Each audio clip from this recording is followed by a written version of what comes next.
I am so happy to have you back in the part 2 episode of how to get your home projects done without losing focus on your family. In today's episode, we're going to continue talking about the high performance strategies for staying on track and keeping your family in the forefront. Let's keep this momentum going. Welcome to the Solve for Mom podcast. Here, you'll learn to customize your life to fit your passions. Hi, I'm Anoki Kapasi. I'm a mom, wife, and PhD-trained biomedical researcher. After a decade of designing a values-based life, I'm ready to show you how you can too. I'll help you take back control of your purpose and passions, guide you to strategically pivot, set goals, build knowledge and skills for your project, and practice critical thinking. If you're ready to go questing for your passions, level up your learning, and confidently pursue projects while still being the awesome mama that you are, you're in the right place. In this complex equation we call life, it's time to sharpen our pencils and our minds and solve for mom. Last week, I taught you how to move out of the planning phase into a more active phase of your home project.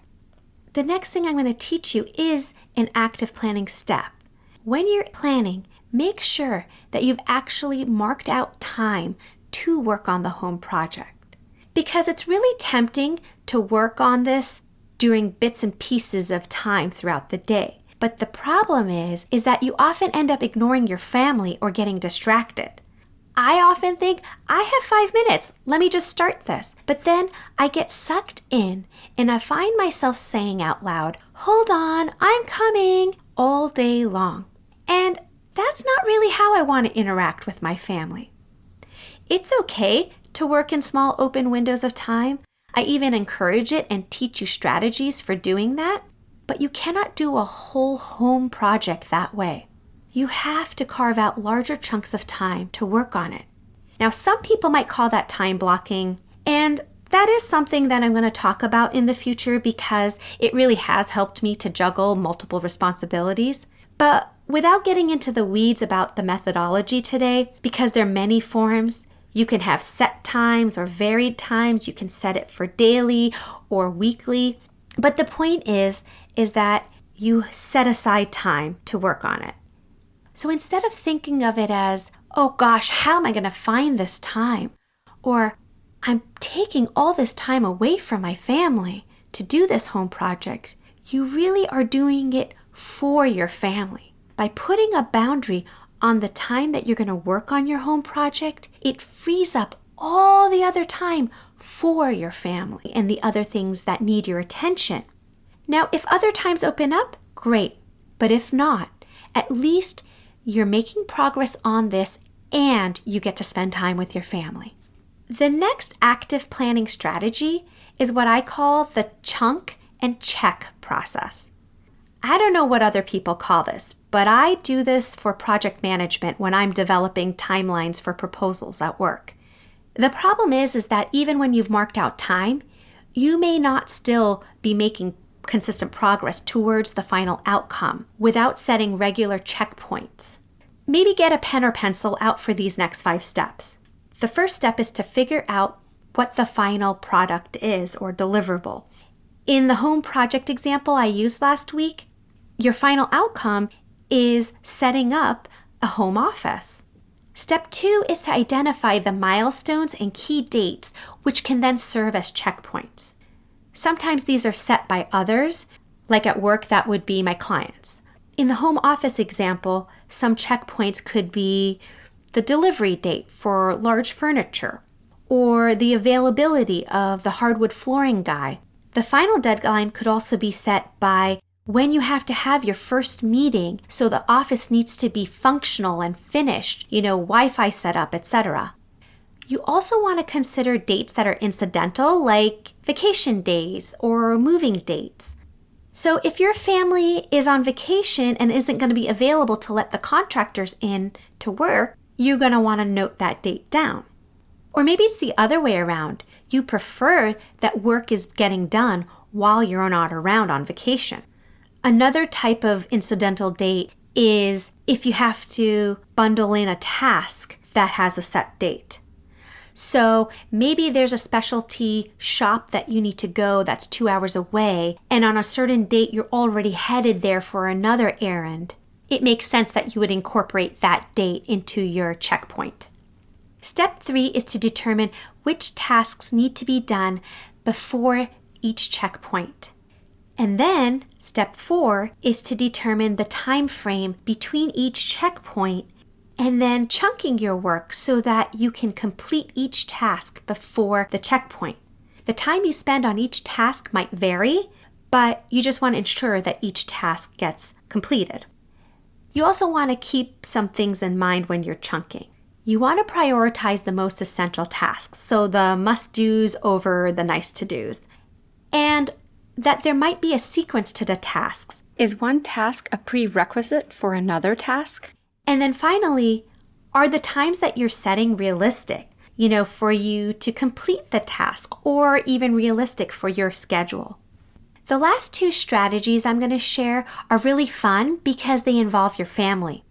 So the 4th strategy is using your family time as the proverbial carrot. And I promise you, there is no stick in this example. I do this a lot with house chores. I tell myself, if I unload the dishwasher now, then I can cuddle up with my son and read him a book. Or if I vacuum upstairs, then we can sit on the nice, clean, and comfy carpet to play a board game. I really like letting them know exactly what I'm doing so that they understand where my time is going, and it's not just this obscure thing that adults just go off and do. This concept can work with home projects too. Let's say you need help with a task.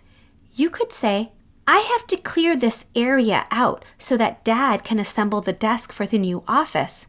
Then we can work on your Lego kit together. Do you want to help me so we can play with Legos sooner? Or they can help you with the carrot part. You could say, hey kiddo, I really want to see all of the artwork you brought home from camp. How about you lay it all out while I call to see if the permit came through for the office? That way, when I'm ready, I can get a really nice view of all of your artwork. And the last strategy I'm going to share with you is probably the most family vested approach. And that is to get your family involved with the work or getting their input. Now, I'm not saying that kids are always keen to help, but I always give them the option. The idea is that you involve them in tasks that you think that they might be interested in doing as well. And sometimes they're actually unexpectedly interested. Or it's possible that they might start the project with you and then fizzle out and get busy with something else. But either way, those are successes in my book.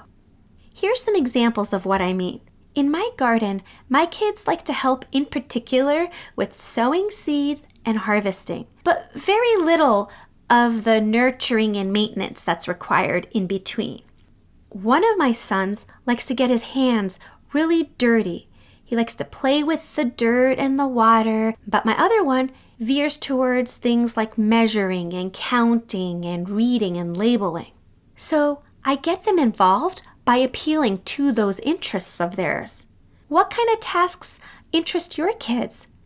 Maybe it's sorting or reading or building. Maybe they like to make snacks or provide entertainment. You should remember to manage your expectations, especially when you're working with kids. Try to keep the joy as you're doing the things. Sometimes tasks can take longer with them, especially for home projects. Also, they may go off and do something else. For example, sometimes my younger son comes out with me to help harvest, but then he gets totally distracted with playing with his rocks and hunting for bugs. But I'm totally okay with that because he's very content and he's near me. And remember, home projects can be a full family affair. Often my husband will come out and help me with tasks, especially the more physical tasks, or if the weather's really nice. He likes to take pictures and document our precious memories. I always feel like we're still getting quality time together. And don't forget to get your family's input, including your kids. You'll be surprised how much input they can offer. They can help you pick out furniture, shades of paint color, the number of windows to put in the home office. It's really amazing how many opportunities there are to get your kids involved. It's more than you might think about at first. Okay, gals, I know you can do this.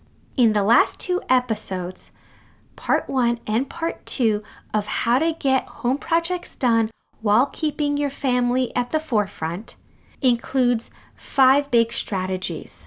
Those are to focus on moving from passive planning to actively doing tasks, marking out time to work on your home project, implementing the chunk and check process, using your family time as the proverbial carrot, and getting your family involved with the work as well as getting their input.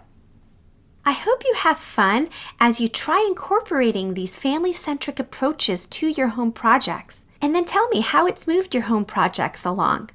You can email me at hello@solveformom.com.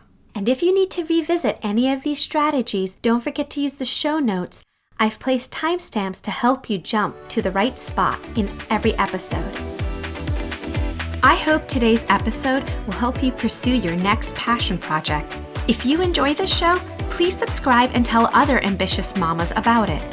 Who knows, you might even make a new friend by sharing a tip. It's all free. By the way, it would be amazing to hear what you think about the show when you leave a review in Apple Podcasts. After all, my passion is to make this a great experience for you. Thank you for making my show a part of your day. I hope you join me next week for another episode of the Solve for Mom podcast with Anoki Kapasi.